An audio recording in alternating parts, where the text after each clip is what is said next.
Barnaby Jones will return next Thursday night at 10, 9 Central and Mountain on most of these stations. Word Balloon is brought to you by the League of Word Balloon Listeners.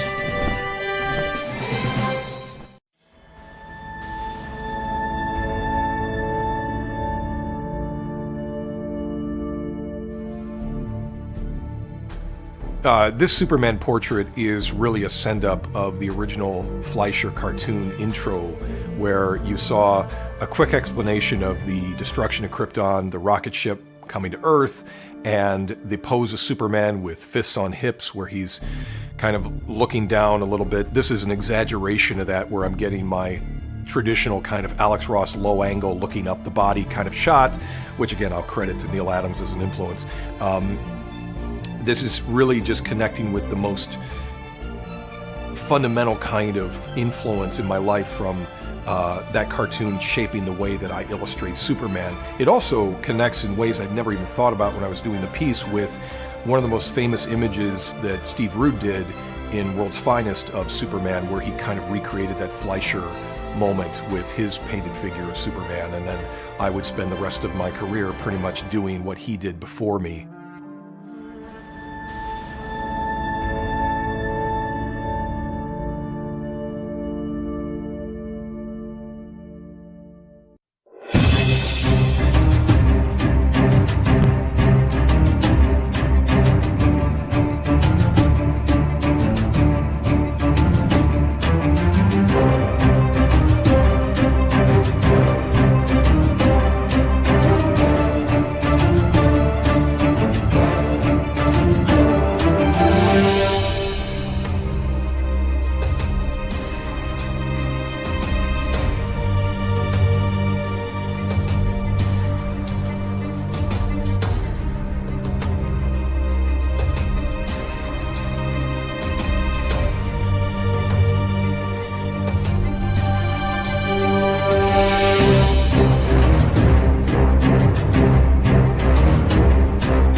Welcome back, everybody. It's time again for Scene Missing, another special edition of Word Balloon, where the Scene Missing crew all pick apart a movie. Every movie that you just saw the lobby card for there, infinitely better than the movie that we're going to discuss tonight. John Suntress, Gabe Hardman, Ian Brill, and tonight we're talking about Oh, Otto, What Did You Do from 1968, guys, right? 68, yes. 68. Skidoo, Otto Preminger's attempt at comedy. Emphasize attempt. Yeah. Yeah. And if you know anything about Preminger, it comes out about how you would expect, with that lightness of touch that everyone knows, everyone associates with Otto Preminger. Oh, yeah, I actually have a theory about why he did this, but I don't want to get too ahead of ourselves, because first of all, like, if you're people are going to watch this and say, guys, if you're so down on this movie, why are you talking about it? The fact is, this movie, culturally and historically, there's a lot to discuss. Artistically, not so much. But it comes at a very peculiar time in Hollywood. In fact, I was listening to the Video Archives podcast, the Quentin Tarantino, Roger Avery one, and Tarantino says, like, there was a year where he tried to watch every movie from 1970, because they had this theory that like 68 and 69 is when New Hollywood and Old Hollywood were battling out, and 1970 was the year that New Hollywood won. And they were talking about the private life of Sherlock Holmes, and how like Billy Wilder is one of the old Hollywood guys that were now outside of the mainstream, even though they were once the mainstream. And this is a movie that is in a similar bifurcated place, where you have a story about hippies, and you have a story intermixed with a story of old gangsters. And you have a lot of old Hollywood stars, comedians, and it's directed by a who at the time was like a famous director, which is a rare thing. It's like him and Alfred Hitchcock were like the people who like regular people could name as like directors. But also Otto Preminger was, well, Hitchcock I guess was also an actor, but Preminger they know him from like Stalag 13. Yeah, but he was a kind of relentless self-promoter as well. Yeah, which is strange for the fact that his persona was being sort of this autocrat. Like his persona was he's not a friendly guy. Maybe he's murdered some people or whatever. Like he was like every time he's on a talk show or something like that, it was like they were like somebody would make a joke alluding to the fact that he's somehow a terrible guy or something, because that was part of his persona. But also, like Hitchcock, a maverick that was willing to test the waters and do controversial stuff. The Moon is Blue was a very, for its early 50s time, a promiscuous movie about a woman that didn't mind having unmarried sex, and it was, I forget who the woman was, but it was William. God damn it! Sabrina, younger actor. William Holden. Oh, Holden. Yes. And she's just doing this great band of, well, it's great to date a lot of men or whatever. And I remember my dad. One of my favorite stories about old movies with my father, Anatomy of Murder, which focused on a court case about rape. And my dad's like, "You've got to see this." And the whole time he's like, "This was banned in Boston in 1958 and other cities." He's like, "This was like considered a dirty movie." And it's tame as hell. It's about rape. And they say, Jeremy Stewart has to say panties, which is kind of controversial. Many times. They say panties in that movie more than any other movie ever made. Advising Consent, the great movie about the hearings to appoint a new vice president, it has a homosexual scene, a gay bar scene. That, again, this is early 60s. I mean, this is hot stuff. So you would think with that kind of experience that maybe Preminger would be a guy to take on the culture versus counterculture ideas in a movie, and not so much. Well, those movies were serious. Yes, I think that this is an enormous part of this. Yeah, that he's just not. Preminger, German emigre director. He actually had a big career in theater prior to getting into movies. Was brought over here in the mid to late 30s, I think, and by Fox maybe, and by Fox, and he ended up. He did make a couple of comedies early in his career, which I've not seen, but that was literally 30 years prior to this. The Moon is Blue, you could say, was kind of a right comedy. Yes, so that's true too. Yeah, and but then John's right. He did. He was somebody who pushed the boundaries of what censorship would allow at the time, or at least the production code would allow at the time.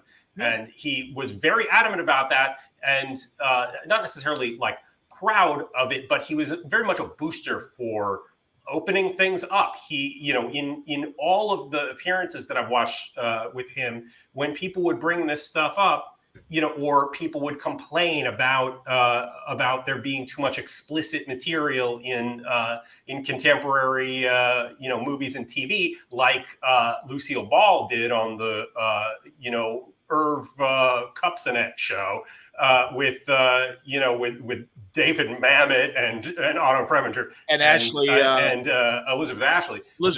Yes, which is crazy and totally worth seeking out. Absolutely, my God, that's great, and that's after Skidoo. That's like 10 years after Skidoo. Yes, and it is interesting that he's such a defender of the idea. He's the only one who sits there and goes, nobody agrees with me about this, but I think that things are better that they're more open, and that that you can show more things, and that you can make movies for adults that deal with adult subjects. And and he very much is he was German, and he was very aware of violence brings up fascism and Nazism frequently, and says that he's never made violent movies himself, but but he thinks that people should be allowed to do that. And I think he's a really interesting figure. I think that he's also, for an older guy like that, he was a progressive, right? He was a progressive at that point in time. and he's trying to make these movies that express that. And presumably that's what he thought he was doing with Skidoo, but just everything went very well. Yeah, and that kind of one of the things the film suffers from, maybe not even on a story level, but just on a just the level of ambition going into it, feels like older folks with maybe all the best intentions in the world trying to get down with the younger kids, and it just not working. We should describe the plot, even though I'm going to be honest. Good luck on describing whatever the hell the plot was. But real fast, it really was in the zeitgeist at this time, not just in film. Like the beach movies would occasionally try to be the old folks trying to figure out the young kids and stuff. And TV, both sitcom and variety. I mean, here's Jack Benny and Bob Hope in an episode, a Bob Hope variety special with the Beach Boys. And look, we're being hippies, you see. Yeah, and then possibly their moms. I'm not sure. and then here's Lucy and Vivian Vance from a Lucy Show episode, and their attempt to be hippies, which they're more like biker, I'm not even sure. Well, Well, again, misreading and inflating beatniks with the hippie generation. Yeah, I mean, Ian, if you want to try to summarize the please, story, which actually is kind of straightforward in a weird way when you think about it. But it's weird that it's if it belongs in any genre, I suppose you can say gangster picture. Yeah. But then it's just flying out in every direction. Jackie Gleason plays a retired mobster. He used to be what is known as a torpedo or an assassin for the mob. He's retired and it now goes under the assumed name of Tony Banks. He's married to Carol Channing, Flo, who used to be a gangster moll. And one of the side things is Jackie Gleason is always worried about his wife's former paramours. The guy is obsessed with it, and he's obsessed with the idea of like who else has possibly slept with his wife if somebody else is the father of his daughter, and and cuckoldry in general. Yeah, that is a bit of a running. I don't know, walking, slowly skipping. Yeah, I would say, yeah. So, and then there are hearings in the Senate about organized crime, and one of the mobsters who's in prison is Mickey Rourke. His name is Blue Chips Packard.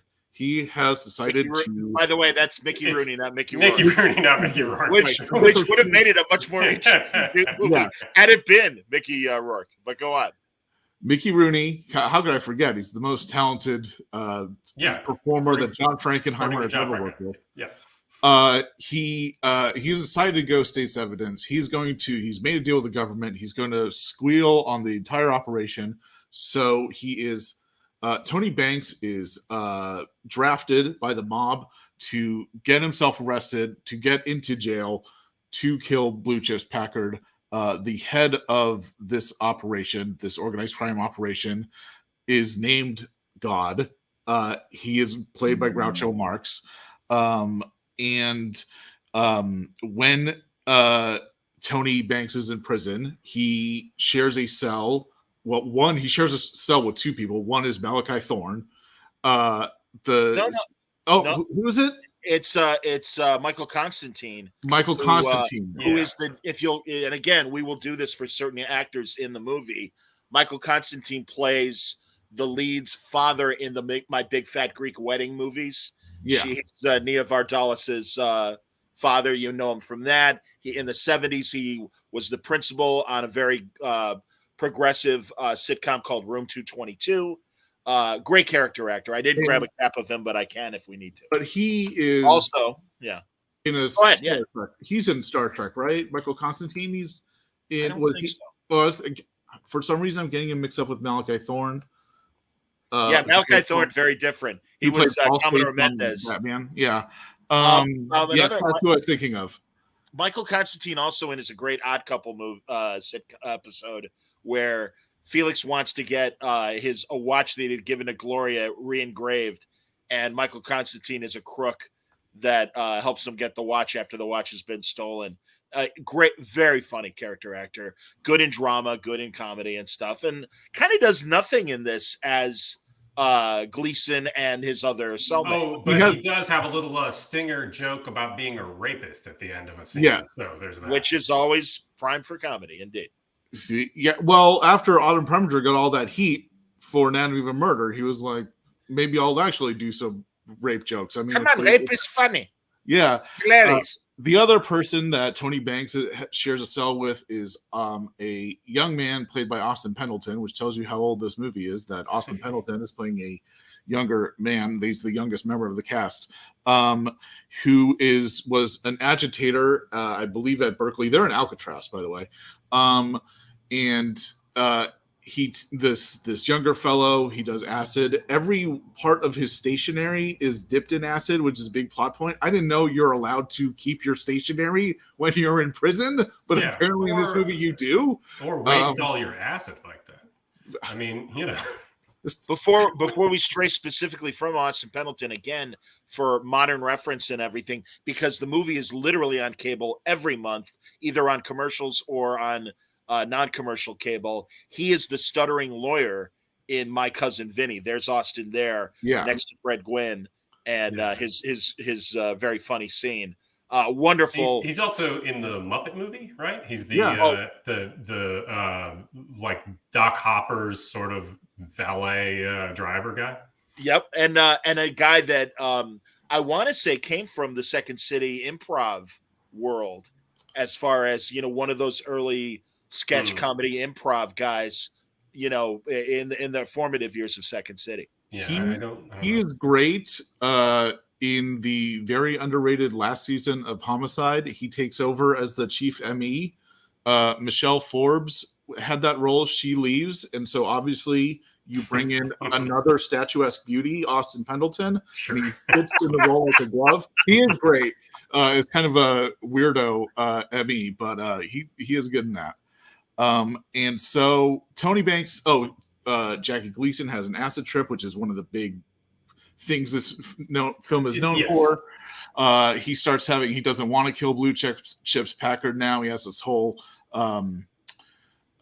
just rethinking of his entire life and career in organized crime. And so Alexandra Hay plays Flo, and Tony Banks' daughter. She's an hippie. She's checking up with John Philip Law, who people might know, one as Diabolique in Danger Diabolique, which I think is a brilliant movie. He's also the angel in Barbarella. He how an angel has no memory. He and God decides to kidnap Alexandra Hay to put pressure on Tony Banks. And so and that's how you have the organized crime world clashing up with the hippies, and it's sounds like a laugh riot. I would say it's a riot, but not. Okay, well, so I mean, it does. One of the weird things when you come to watch this movie is that, like, for all of its sort of notoriousness for Jackie Gleason, acid trip, and and all the rest of it, the movie is very staid and to the point of being kind of turgid, and you wouldn't really know. I mean, if it wasn't sold that way to you, like if it didn't have the poster, if the kind of hippie stuff wasn't up front, I don't even know if people would think of it that way so much. It's like this kind of like not funny gangster movie thing, but like it's also not really like. I mean, so I've been watching old episodes of Siskel and Ebert. I don't know why. Like, while I'm drawing a comic, and I'm like, and it's the kind of junk that I have on endlessly, right? And Gene Siskel had, I don't know, possibly just look, I know that they're, that it's a, that format was really important for people, and it got people into movies and all that sort of stuff, and that's great. But the things they actually say are not great, right? Like it's they're not. Hey, you're shitting on my buddies. Easy. I am. I'm totally teasing, but yeah, man. I'm not running down like the print work or their writing, right? Like which is what people mostly, like if you like them, that's what you like for the most part. but like the idiotic suggestions that Gene Siskel could have about how to fix movies that he thought were bad. Anyway, I'm going to do that very Gene Siskel thing right now, and say, like, if this movie was a drama, it might have been a better movie, right? Like, it seriously, no, really, think about it. Like, it's like the only effective moments in this movie are stuff like when Arnold Stang is murdered, or and they're totally tonally outside of what this movie is supposedly, the supposed tone of the movie is. Arnold Stang's murder, or after Jackie Gleason's crazy acid trip, when he just sits there and like Gleason gives like a genuine moment and cries, and and we're in close-ups, and Austin Pendleton comes over to him, we pull him over in this close. It's like, it just feels like the only thing. I mean, Preminger could make great movies. He did make great movies, but he also could have a real like ham fist about stuff, or he just didn't have a light touch, right? And so definitely this kind of this kind of like his staging gets in the way of everything. His it all gets in the way of all of the comedy. But like, I genuinely think there could be a movie that we weren't all as embarrassed by if this were a drama. I completely agree, and I have a theory about why this is a comedy. By the way, I have nothing to back up this, and I've not seen any text or reporting that backs this up. But this film is from 1968. 1963, Stanley Kramer makes It's a Man World. Did I get that right? It's like four Mads. Yes. Okay. Four Mads. Yes. It gets madder every time I see it. So I have to. Mad World. Yeah. Stanley Kramer had a similar rep as Preminger. It's very serious message movies. He makes comedy. Yeah, clunky staging. Not a great director. Go ahead. He makes a huge comedy, and it has a bunch of comedy. Oh, and there also is sort of a crime angle in that, and the fact that they're going after an old gangster's treasure. Right. So I wonder if Preminger felt inspired or threatened or envious of what Kramer did. And this was his way to make It's a Man. That's very interesting. Yeah. Sure. But and also the amount of stars in Mad World also equates with, again, everybody just look at this poster, and you got to know your 60s nerd celebrities, but truly Frankie Avalon, who we haven't mentioned yet in the movie. Fred Clark was a big sitcom star. There's Mike Constantine, Frank Gorshin, the Riddler, John Philip Law, coming off of Barbarella, Peter Lawford, Burgess Meredith, George Raft. I'm doing this for the audience. Three Batman villains. Yes. George Raft also in Batman, the great gangster actor, Mickey Rooney and Groucho Marx. I mean, and Jesus, we haven't even mentioned, I'm sure we can go more into it, but Harry Nilsson doing the soundtrack. And I mean, that's the thing. It absolutely represents 1968. And what disappoints me, as you said, and please, Gabe, in a moment, but truly, again, the acid trip, as you said, turgid. And it's like, God, this is really at the height of psychedelia. And you would think that if Otto was like, well, I'm going to do this, he would really go further. And he does things. I mean, Jackie sees his cellmates shrink as he's talking to them, and that kind of freaks him out. And of course, he's got the crazy Gleason bug eyes while he's tripping. Also, he sees Groucho Marx, the God character's head on a screw spinning around, which I believe is some. I think that they're just reaching for some Freudian sort of something, or God is screwing him. I don't know. But like, here's the thing about. So I went back and I read some reviews, right? Okay. And some contemporary reviews of this, and one of them. Well, I mean, one of them's, who I was just running down, Roger Ebert. Again, not talking about the print work, but he looked at this as, it's, and this is kind of like a thing that came up over and over again in the reviews of the time, that in 1968, here's Groucho Marx and the screw. He over and over again in these reviews, they say that they think that in 1968 this stuff is out of date, right? Like they are, Roger Ebert, Vincent Canby, and to some degree, Andrew Sarris and The Village Voice, all more or less say that this stuff is kind of like the world has moved past this already, right? And that I mean, Roger Ebert says, hasn't Otto Preminger heard the hippies are on speed, and who paints who does body painting anymore, right? So I mean, people are kind of looking at this as not oh, this is the height of psychedelia, but like this is the downslope of this stuff in a certain way, and whether that exactly turned out to be true or not in the end of 1968, that's what everybody seemed to think. I mean, I did think that and Vincent Canby in the New York Times really played up just that, the thing we were talking about before about him being a showman, and that that his sort of reputation was getting in the way of this or whatever. But the most interesting one to me was Andrew Sarris, the Village Voice critic, who was like actually, for a good part of the review, very complimentary of this movie. He talked about the great compositions. He about Gleason, and I mean I think Gleason is doing what he can here. Absolutely, totally agree. And he praised this movie for it not falling into that sort of category of like the crazy psychedelic thing, right? He said he praised the movie for not being one of today's fragmented stream of psychedelia and mini montage, meaning fast cutting, I think. And and then he goes into the bad stuff, which is basically there are no laughs, and that it's a spectacular stylistic failure on the order of Hitchcock's Mr. and Mrs. Smith.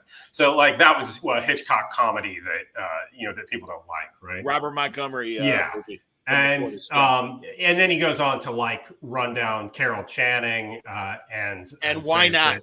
That Alexandra Hay remains the most unpromising ingenue since Zita Johann. And I'm gonna take exception to that. Because my dog is named after Zita Johann.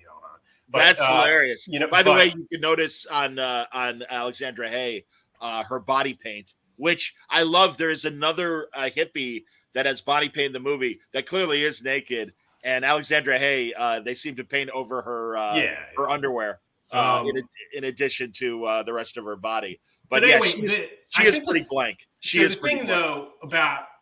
The thing about this with Andrew Sarris is like he desperately wants to say positive things about this movie, and the reason I think is because he's like the biggest proponent of the auteur theory, right? And that's what Preminger is. And Preminger actually is like the only guy of his era who not only kind of is an auteur, he is in control of these movies, and he constantly talks about being the one man in control of the movie, but he basically goes around promoting himself as an auteur, and none of these other old guys would touch that stuff with a 10-foot pole. But like the fact that he was so, that he embraced that idea, it's like, that means that Andrew Sarris, it's like he's got to be his buddy or something, right? He's like in the club, so he feels like he has to defend him, even if it's pretty obvious that stuff is. That's outstanding. Let's spend a moment on Carol Channing, who, God bless the woman. I suppose if you saw her on Broadway, she must have made magic. And truly, there are great artists that are great on one platform, but then you put them. Lenny Bruce never made a great comedy album, but his live comedy is renowned. And Carol Channing, obviously singing Broadway, Hello Dolly and Broadway musicals is wonderful, but oh my God, I mean, it's just icky in this movie. And I mean, it's still young enough that I suppose in one scene, she tries to seduce Frankie Avalon or not, whatever, or put him in a compromising position while she's trying to get information from him about Jackie Gleason. Yes. While her daughter is there. With her daughter coming over. Well, I don't think she realized she's not there yet. Yeah. Oh, yeah. Okay. But yeah, she performs a striptease. And truly, as I warned everyone on social media, please don't eat while watching this movie because it will really disgust you. And she's I'm gonna defend it. I'm not going to defend that they actually did that scene. Okay, but like but I think that that's what she was being asked to do, and she was doing it. Well, sure. But and B, I'm not so. I actually just don't find it as incredibly repulsive as you do. I mean, I find the scene depressingly embarrassing that they would ask her to do that, and that it goes nowhere, and that it's so incredibly just uncomfortable of a thing. But I mean, a little less so on the. Well, I find Carol Channing not as. I mean, her persona is a little obnoxious, but that's what I mean. I don't know. I don't find her as totally without charm as you do. Well, I know she's playing ditzy gun mall. I understand that, but it is that whole that we saw in many talk shows and many variety shows. Certainly, I did of the 70s growing up. And again, it's based on her rep as this amazing Broadway star, and she was. She brought the masses in. But how you doing? Well, I mean, but this also. It's this also just wasn't. It's not. Things aren't played big in this movie, right? Even Jackie Gleason is playing things very low key, and she's really miscast for the tone of this movie, totally, and but. Look, I don't know, Jeff Parker said, I think that I think Frankie Avalon is a charisma void, I think that he's not and that mustache, he should go to prison for that fucking mustache. Yeah, why wasn't he is that going to prison? That should have been a whole story. We should be locking him up in The Hague. It's awful. What's wrong? What's going on there? It links him funny. It makes him look more like Cesar Romero's son, who I believe he's played up to be. Yeah. But and also again, timing. This is not that long after the Beach movies, and as much as we laugh at Frankie, by the way, another guy that I've had the pleasure to meet, and a great down to earth guy, despite his cheese and certainly ill-fated mustache in this movie. But I mean, he really again, it would make sense on paper. Well, Frankie makes the Beach movies, so he is already relating to the kids. This would make a good idea. No, not really. Yeah, not at all. He's also playing one of the gangsters, and he's on the conservative side. It's a weird. I don't know. It just doesn't work. But he just doesn't work. He's not. I just don't think. I mean, look, I'm sure he's a great guy. There are plenty of great guys in the world, but they don't all. I'm just saying. And I'm also saying too that whether he was aware of it while it was happening, and I think he was, a lot of the cheese that Frankie was making, he's like, yeah, all right. I mean, he was. Look, I'm not blaming him. I just think that it's not. I just don't think. It's not a personal attack. I mean, no. And I realize that. Well, and also truly had the pleasure of spending an afternoon with them and told dozens of Beach movie stories making those movies, and that's why. And again. Totally. And I'm sure it's more fun to listen to those stories than it is to watch those. Absolutely. He had these great Hollywood stories because Jackie Gleason discovered him. So there's also that link beyond making Skidoo, where and he really was one of those younger actors and singers that absolutely fit with the nightclub set of the previous generation. He's on Lucy shows. He's on specials with George Burns and Bob Hope and everybody else. He knew everybody. And it was like, yeah, Frankie, that kid. Yeah, the boy singer, get him. He's in the isn't he in the Alamo with I don't know. That sounds with John Wayne. I think he is. I think he is. So, yeah. So one gentleman, I think I want your opinion on this. I think one of the reasons why this film feels such a misshape, like such a failure of ambition, is because there's the very, very beginning feels like it's going to be a different and better movie when they're flipping through the TV channels, and you're seeing these different commercials, and you're seeing some of the news of the Senate hearings on the mob. They show one of Otto Preminger's old movies. There's a satirical commercial about a family buying guns, and even the dog has one or something like that. You think this is going to be a much more satirical. You think this is going to be like Putney Swope, which is actually comes after this movie. And you'd be like, oh my God, did Otto Preminger make Putney Swope a year before Robert Downey Sr. did. Yeah. Except then that you never gets that spirit ever again. Agreed. And you're like, wait, that was something. Why can't they capture that for the rest of the movie? Yeah, I mean, I agree. I mean, I think that that is a great point.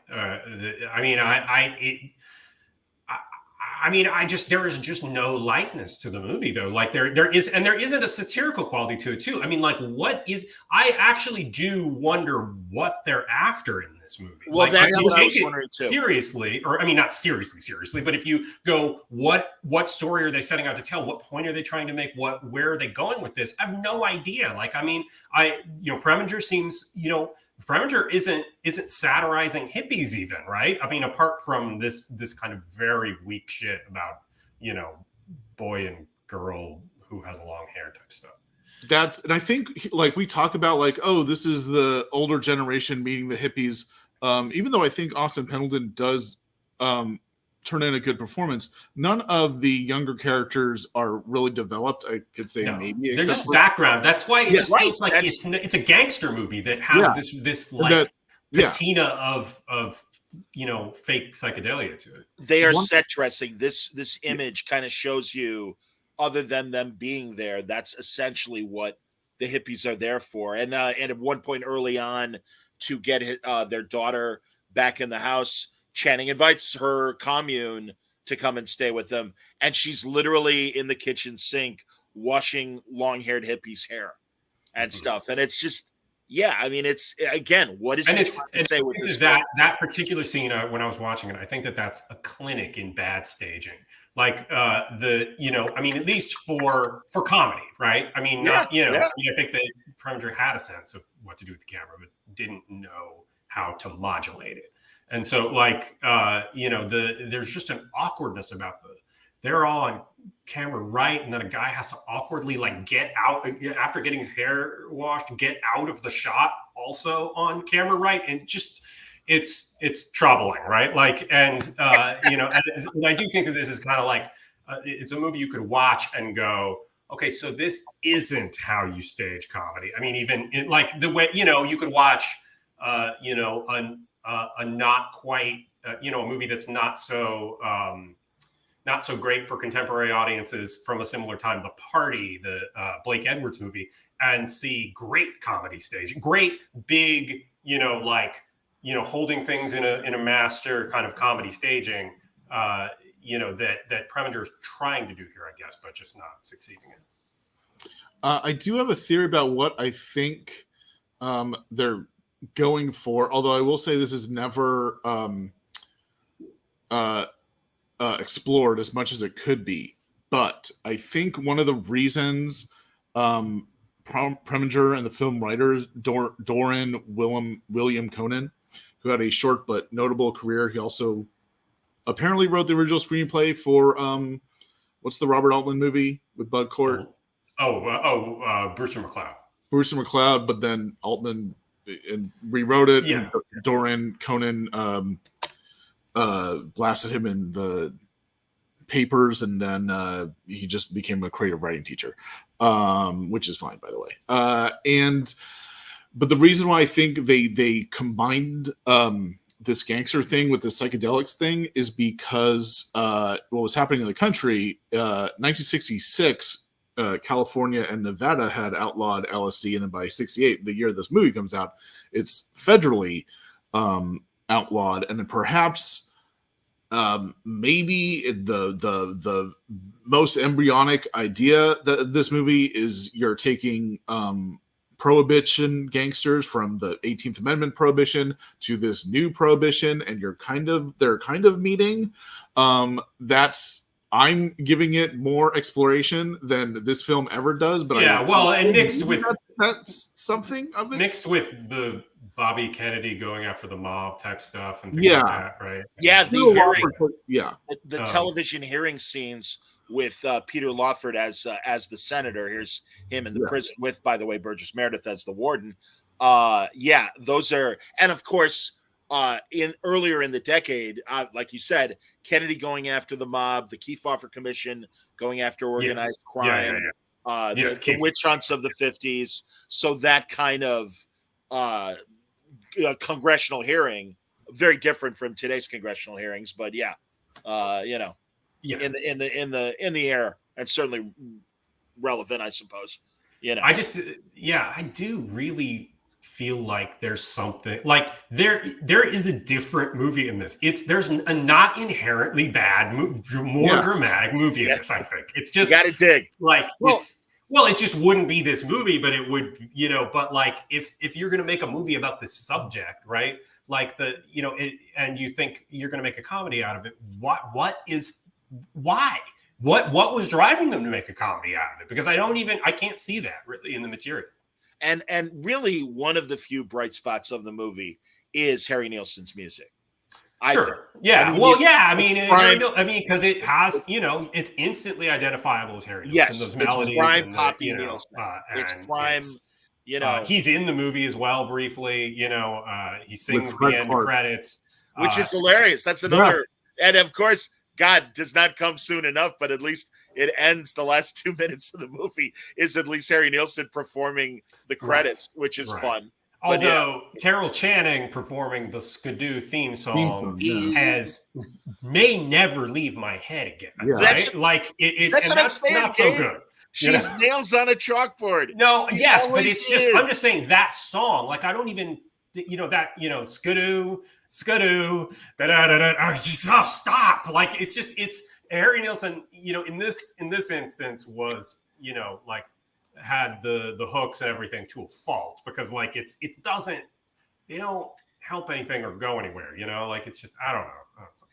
Yeah, we know it's shit. I like him in general. It's not like I'm not knocking Harry Nilsson, He's the man. No, he was great. And again, this is him at his, I think, height as far as output of music. Well, he was also a little bit of the, of like a professional hippie in Hollywood too. Yes. Like he was kind of like they would, it's like he's the safe enough guy, the guy who was in somebody's Rolodex who they could call on to do something hippie-ish, and in addition, sitcom or whatever. Yeah. In addition to recording his own music, was making commercial jingles. So you're absolutely right. Yeah. Was an establishment hippie essentially. Yeah, exactly. Better description. Yeah. No, definitely. The thing to look up. Oh, that's funny. Jeff says this movie could have used Jimmy Webb, another contemporary of Nilsson. Oh, yeah. Right. Of course, did Up, Up, and Away and My Beautiful Balloon, among other great songs. So, yeah. I do. It's strange. I do. Well, do I recommend people see this film? I recommend you see this film if you're interested in this era of history. But I do recommend for anyone who's a fan of the pop music from this era to look up the credits. I believe that's just been isolated on YouTube. You start with, it's kind of a microcosm of the film in a whole. You have Austin Pendleton and Groucho Marx in a little boat, and Groucho Marx is sparking up, which is, I suppose, one notable thing about this. Is this his last movie, by the way? It is. It is. Boy, that's the last image of in the film. Is smoking weed. And again, what a missed opportunity, because this era of Groucho, despite the shoe polish in his hair, Groucho was still vital at this point. There's a wonderful, honestly, craft music hall celebrity roast of Johnny Carson, and it was made for network television, so it's safe. But it is Groucho at his high point, and it's around this time. And it's such a great Groucho monologue speech that would have fit in any Marx Brothers movie and could still make it happen. And he was talking about, he was a guest on Johnny Carson's show, and he goes, my dressing room, he goes, it's the only dressing room I was ever been in that had 12 sinks. And, essentially that he was dressing in the men's room and everything. And just jokes about that. And, he's like, last night I tried to watch the Johnny Carson show, and Jerry Lewis was hosting the Johnny Carson show. 3 weeks I tried to watch it. I was hosting the Johnny Carson show, and just making fun of the fact that Johnny was never there. Yeah. And so what a missed opportunity to really have Groucho when he could still bring it on. And yeah, I mean, although the shoe polish of it all, he looks older for the fact that, he has the, and he has the grease paint mustache as well, which he wasn't even doing by then. Yes, right? Like, you're right. Which is a real odd thing. But when he was on Cavett around this time and later in the 70s, he started wearing that golf cap that had like the 3 balls on top. And he even said the reason why I did that, he goes, I was running around in the late 60s wearing this ridiculous toupee and slapping shoe polish on my head. And he goes, it just looked ridiculous. And finally, I'm like, all right, I'm bald, but, whatever. And he's like, this is why I wear the cap now, because of looking as horrible as he does in things like Skidoo. Sure. One thing I want to recommend about is if you're interested at all in the auto Preminger of this, is there's a I believe it's at UCLA. It's one of those kind of they did a lot of these apparently in the late 60s where they invite somebody to give a talk, lectures. It's more of a Q&A than a lecture, although he barely takes questions. He just answers forever. So there's one with Preminger talking and ostensibly about Skidoo, although almost nobody asks him anything. Oh wow! I wish I had watched at the time of of this, but mainly they're just talking about politics of the day, and he's and I think he has some interesting things to say in it. He does in there. Somebody asked him about Groucho Marx in Skidoo and why Groucho Marx wasn't in the movie more, and he says, well, you've got to understand, he's a much older man than you realize. He can't remember the lines. He's not tactful, right? But wow, It is interesting. I recommend checking that out, and also checking out the Irv Kupcinet show with Preminger, Lucille Ball, David Mamet, and Elizabeth Ashley. Yes, where Lucy is going on and on about about how the people don't like clean, good, wholesome stuff anymore. They like violence and and blah blah, blah all that. While Otto Preminger 100% disagrees with her and calls her bitter, and David Mamet tries to illustrate his point with a story about doctors in India telling fairy tales to their patients in a way that no one understood whatsoever. So it's an interesting conversation. Irv Kupcinet, the host of that show, would put these weird combinations of people together, and they ended up being incredible dialogues between them all. I mean, literally would have Mamie Van Doren with a nuclear scientist. And so, what do you think of nuclear proliferation, Mamie?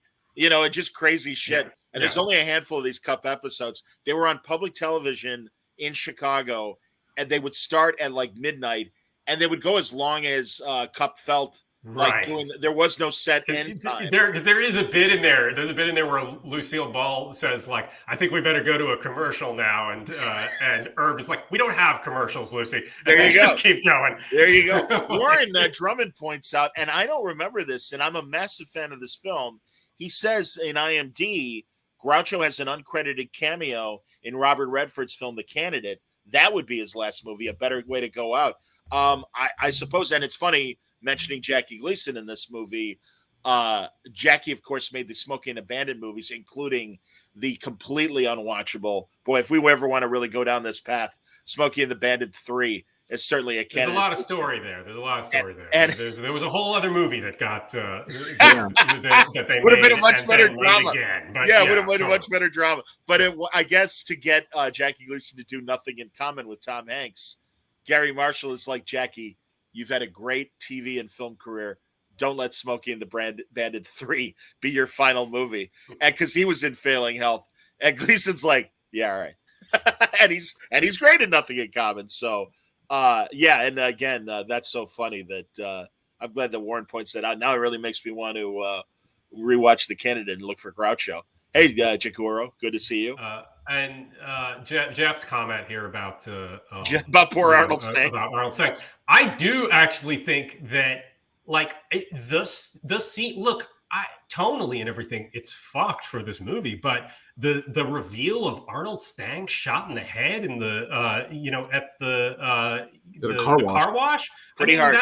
It is a little chilling. And then in the acid trip, Arnold Jackie Gleason hallucinates Arnold Stang telling him that he had sex with Carol Channing and is the father of Jackie Gleason's daughter. It's nuts, right? And I think nuts in a much more interesting way. There is something crazy in this movie that never quite works out. But like I think there are things of interest in this movie, but it also bummed me out. And I didn't particularly enjoy watching it. Arnold Stang, the co-star of Arnold Schwarzenegger's first movie, Hercules in New York, and on cartoons, the voice of Top Cat, the great Hanna-Barbera Sergeant Bilko ripoff, in the same way that the Flintstones is a ripoff of the Honeymooners. And Arnold Stang, great performer. And I knew he was in the movie. I had never seen it. I'm like, oh, this is going to be great. And then he gets bumped off in the first 15 minutes of the movie. Yeah, it's very strange. So it's funny. John Wayne was mentioned earlier. He does not appear in this movie, for better or for worse. Probably. Yes, he does. Well, there's footage of him in harm's way, I believe. It looks like it's in harm's way. Yeah, I think that's what the other O'Neill movie that he made with Brandon DeWolf and I want to say Kirk Douglas as well. But where he's like older Navy captain and stuff. But yeah, when they're flipping channels, you do see John Wayne in the movie. And that's I suppose I will give the film this credit, a clever link to the end of the film, because Groucho Marx lives on a boat to stay away from the law. Yeah. And that the actual boat is John Wayne's boat, apparently. Oh, that's awesome. The Grey Goose or whatever it was called. Yeah. Wild Goose. It's strange to think that John Wayne's boat was taken over by hippies, albeit Hollywood hippies. And there's a marriage. There's a weird thing where you think Jackie Gleason's daughter is shot, and there's a suspenseful thing, and during this crazy melee, which is another thing about how you have this weird tone in the film where it's like it's supposed to be this, I don't know, all out thing, a riot on the boat, like a funny thing where it's like all these hippies are on the boat and they're messing things up, and then you think this girl's been murdered for a second, but then you see she's not. It's just the film.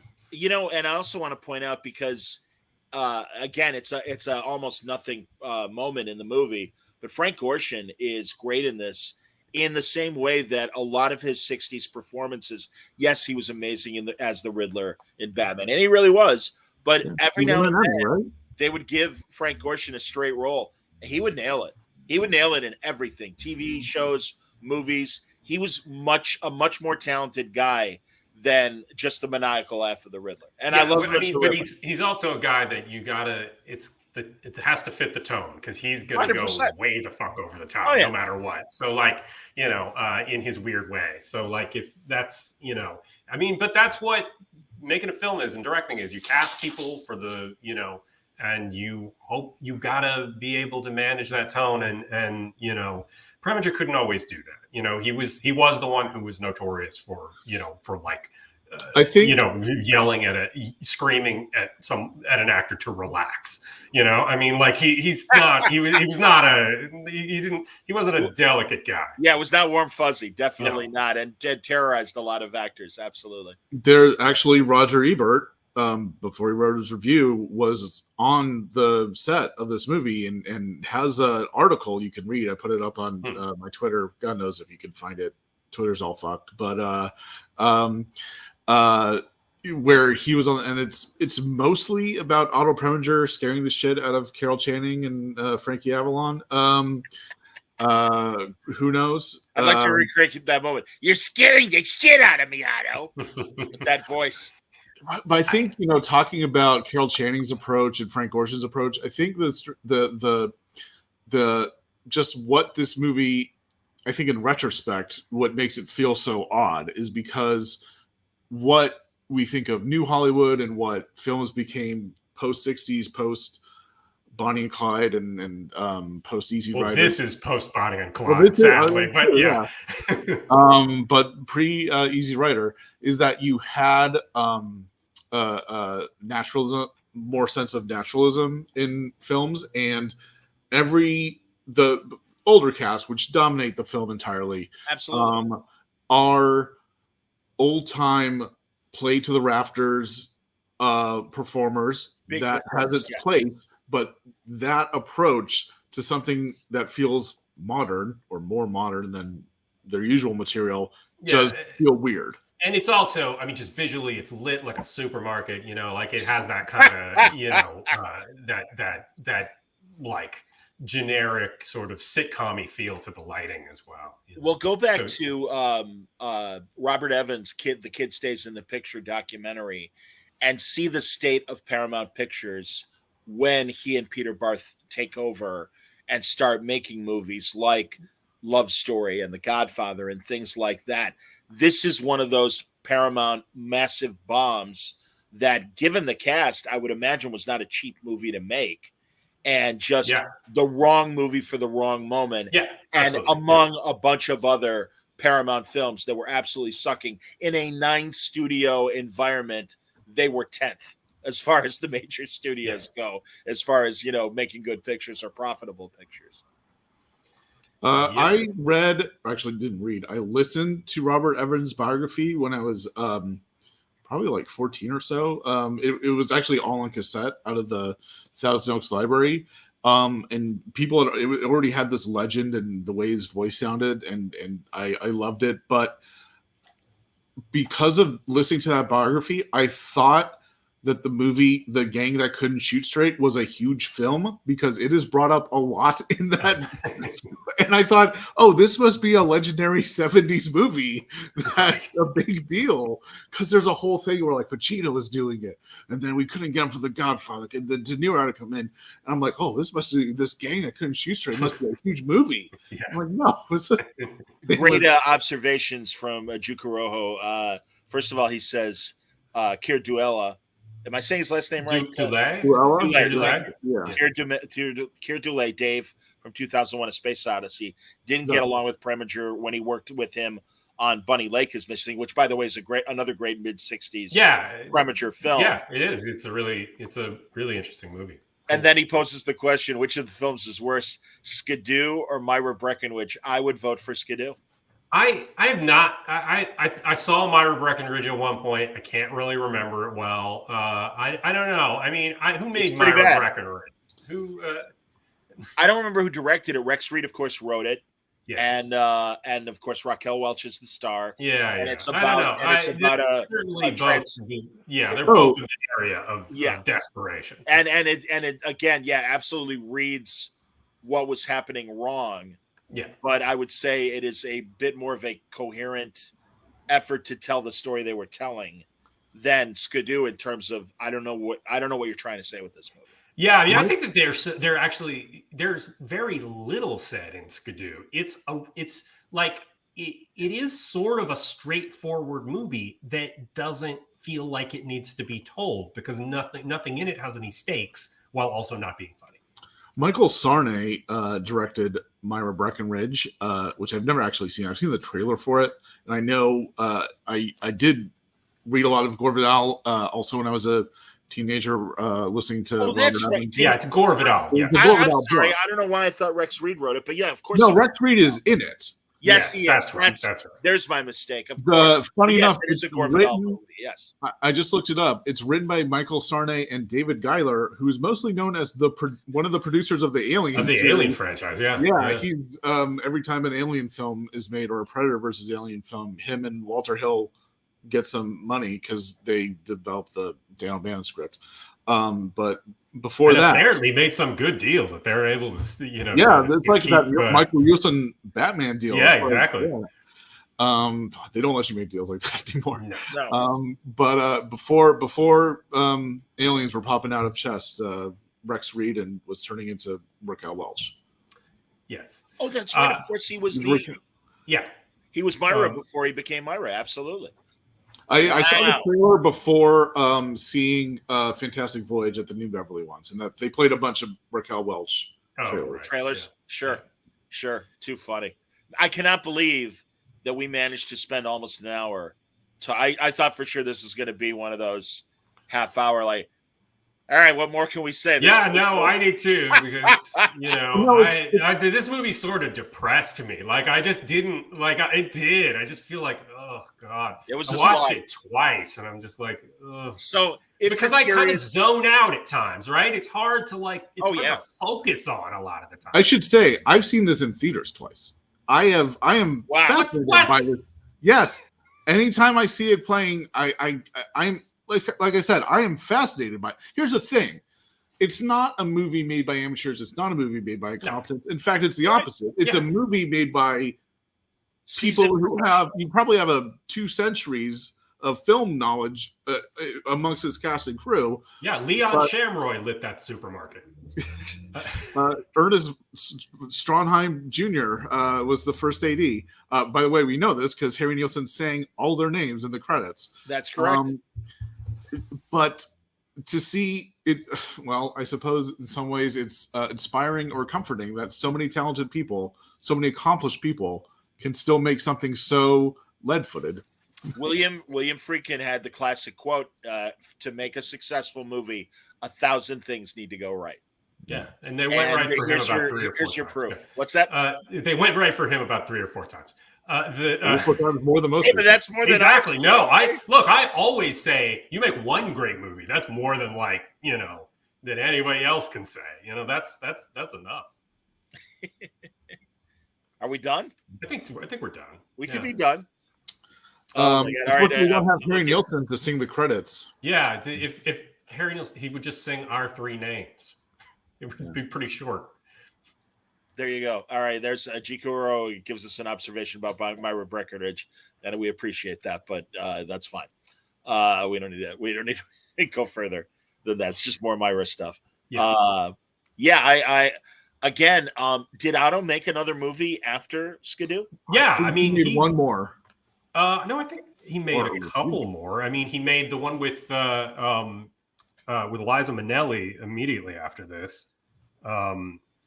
What's it called? This is not worth spending the time on. Tell Me You Love Me, Junie Moon. Yes, exactly. And I think he made a couple more movies. He made Tell Me That You Love Me, Junie Moon, and then Such Good Friends, which I don't know at all. Don't know that movie. A movie called Rosebud that I don't know at all. And a movie called The Human Factor that I don't know at all. Now, The Human Factor is vaguely familiar, and I can't. Yeah, I mean it's a Graham Greene novel. Yeah, it is based on a Graham Greene novel. Of course, yes. It's 1979. 79, which is a big gap. That's pretty amazing because certainly in today's Hollywood, I don't think you get second chances after this kind of bomb.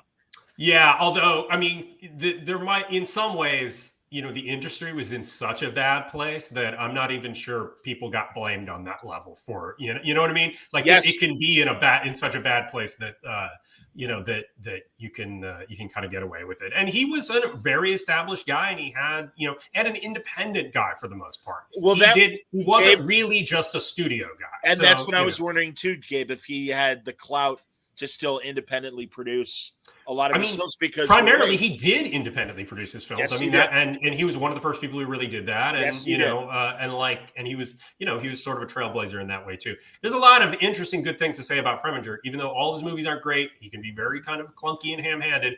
But he was definitely the guy in charge of them, and there's something to be said for that. Well, and again, much like you said about Friedkin, his great movies are great movies. Yeah, I think he made Laura. I mean, he made amazing movies. And by all means, everybody listening and watching, focus on those, because those are the good ones. Yeah, here's what I'll say. Watch all those first. Watch all those before Skidoo. Yes, that's watch his episode of Batman when he was one of the 3 Mr. Freezes as well. That's right. This is a film with 3 Batman villains directed by a 4th.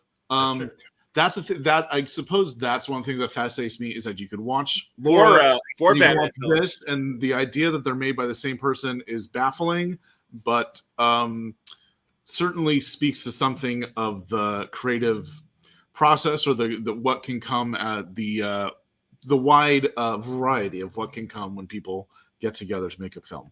Yeah, I would say 4 because Otto himself even makes, if not a full video appearance in the movie, an audio appearance. Yeah, at the very in the end. film. Yeah. But yeah, you got Burgess, Burgess, Gorshin, Cesar Romero, and Otto all being Batman villains. So where was Victor Berno?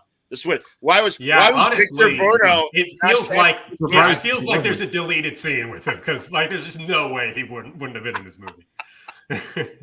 Oh, well, this is great, guys. Seriously, this is great timing for me in terms of making me laugh today. And what a bad movie. I really hope everyone that's watching and listening spared themselves from the 90 plus minutes of Skidoo to check this out. But look up the credits. Look up Harry Nilsson singing, and like you see the video of it, like it's great. There's jokes in it. It's a literal song.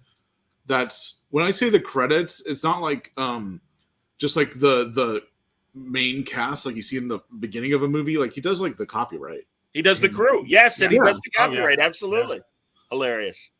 All right, there we go. We have no idea what our next scene missing is going to be unless the boys are. Already have some ideas. Oh wait, I'm sorry. There's just to hang up the phone. On our last show, we did mention that I wanted Gabe to see Ninja Turtles. That's right. We do need to do the Gabriel Hartman watches Teenage Mutant Ninja Turtles for the first time segment. I watched it.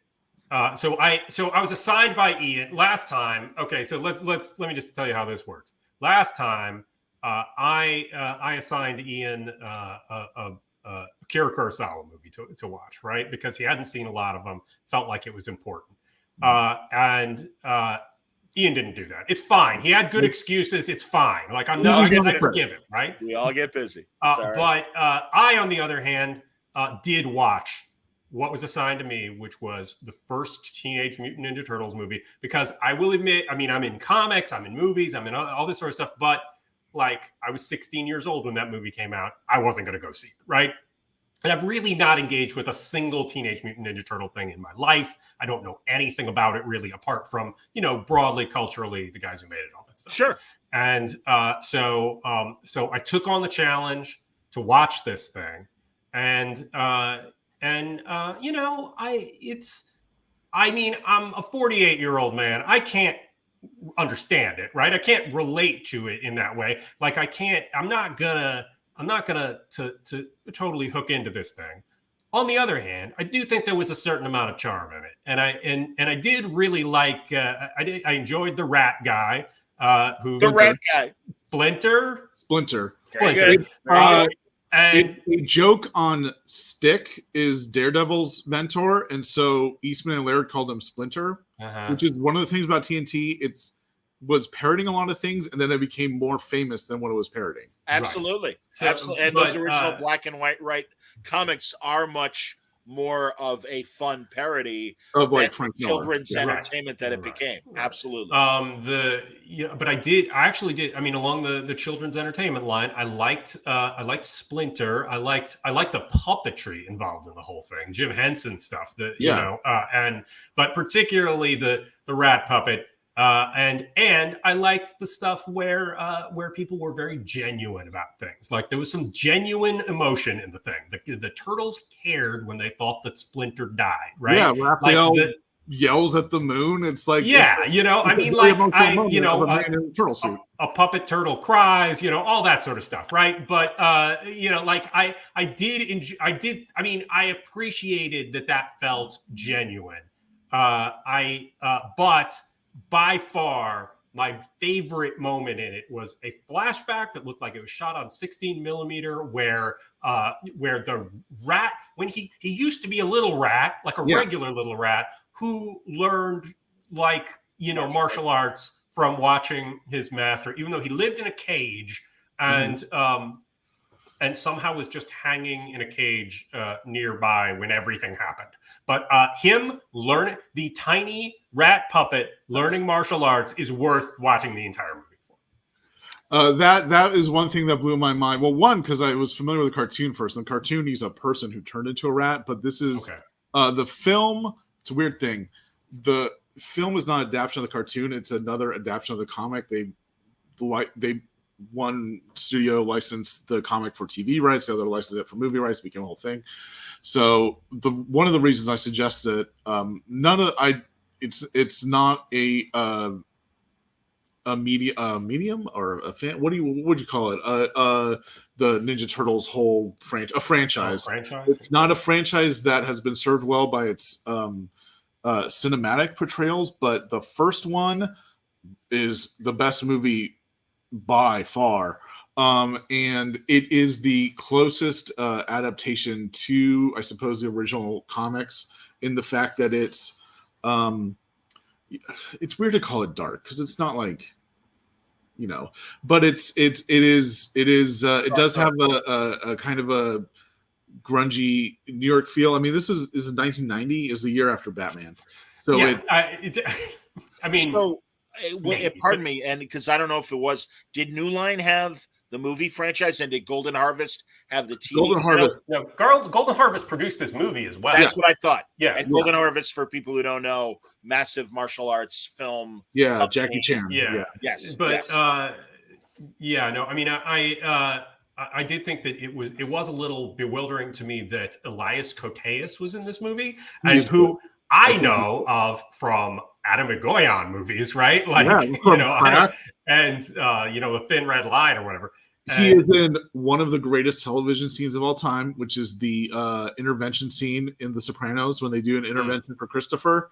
That is one of the greatest things that have ever just been transmitted onto a TV. But also one of the young toughs from the foot and mouth disease clan or whatever was Sam Rockwell. Yeah, Sam Rockwell. I was like, what? Is that him? What's going on? Isn't it great to see actors like that when they're babies? Oh yeah. And you're like, hey, wait a minute. Yeah. Like Gandolfini in True Romance. So, anyways, just the background mob guy, and it's like, wait a minute, there's Tony Soprano. There was a huge fight with Patricia Arquette. It was like, obviously it's not exactly for me, but there were things about it I enjoyed. Does it make you curious? Does it make you curious to I don't imagine it makes you curious to see any other Ninja Turtles films, but I will stop you right there. Yeah, I'm cutting you off right now. You're just not going to ask this question. Does it make you curious to read the original comics or anything like that, or? Maybe I would give the original comics a read, although the parody aspect of all of it is probably the least compelling thing to me. I'm not that interested. I'm not that interested in parodies of stuff. I'm certainly not that interested in niche parodies, but unlike Gene Siskel, who would suggest every other movie should probably have been a parody. Like, that was his big, great idea. I'm glad you swung it back to Gene and Roger, because Matt Singer, I don't know if you guys know Matt Singer. Yeah, I know. Yeah, he's writing a book. He's writing. Yeah, he responded to me when I was shitting on Siskel and Ebert. There you go. On Twitter. And he's coming on Word Balloon in the next couple of weeks. And no, I know that's one of his current projects. Oh, and also, of course. We talked about, I think before, Bill Simmons' Ringer network has that. Yeah, Ian, you may be aware of that, right? The great they did a mini series within the Ringer. Yes, which I did listen to. Yeah, I thought that was excellent. Yeah, excellent. It was really good. Yeah. So, all right. It is. Yeah, I mean, that was a show. I mean, seeing that show as a kid, one of his coming attractions. At this point, it was just on ABC. It was on like Sundays at 7:30 in LA.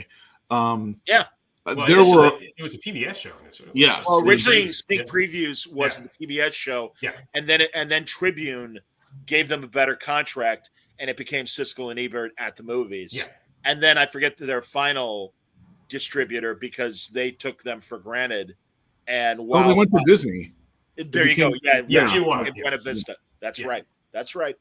But yeah, great story about that show. And Gabe, you'll forgive me. And again, it's all good. And you're right. I mean, I'm not going to try and convince you otherwise.